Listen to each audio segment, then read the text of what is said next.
किसी के प्रति लगाव और द्वेष दोनों ही मन की अलग अलग दशाएं हैं। लगाव का अर्थ है इच्छा, गहरी चाहत, गहरा लगाव।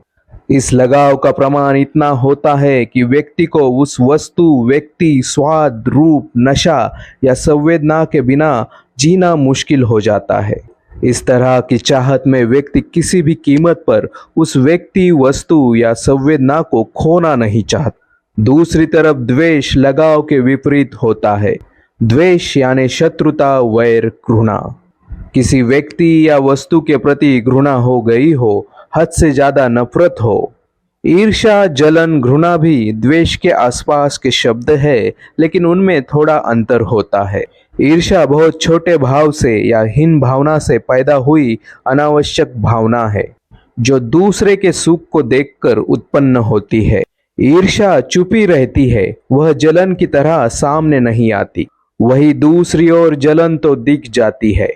जलन के प्रभाव में लोग दूसरे की खुशी को स्वीकार नहीं कर पाते। दरअसल दूसरे की कामयाबी को देखकर वैसा बनने की चाह ईर्ष्या या जलन नहीं होती, उसे प्रतियोगिता या कंपटीशन कहते हैं, जो एक सकारात्मक गुण है। लगाव और द्वेष हालांकि एक दूसरे के विपरीत है, लेकिन एक दूसरे के पूरक भी है। जैसे यदि किसी से द्वेष है तो इसकी संभावना है कि पहले उस व्यक्ति से लगाव रहा होगा। दरअसल लगाव से अपेक्षाएं जन्म लेती है।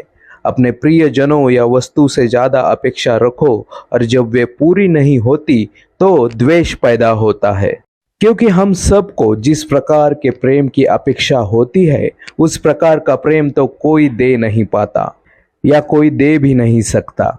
ऐसे में पति को अपनी पत्नी सुंदर नहीं लगती और पत्नी को पति लायक नहीं लगता है, चाहे वह कितना ही सफल व्यक्ति क्यों ना हो।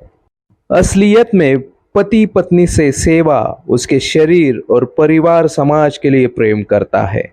वही पत्नी अपने पति के धन, शरीर, प्रतिष्ठा और समाज के डर के कारण प्रेम करती है। इसलिए अगर द्वेष को खत्म करना है या पैदा नहीं होने देना है तो लगाव को छोड़ना होगा, किसी से अटैचमेंट छोड़नी होगी। यदि तुम्हें ऐसा लगे कि किसी से प्रेम हो गया है, उसके साथ रहने की, बातचीत करने की चाहत हो रही है, तो वही सही समय है कि जाग जाना। कहीं वह लगाव तो नहीं है, और अगर वो लगाव होगा तो एक न एक दिन द्वेष की पीड़ा झेलनी ही पड़ेगी।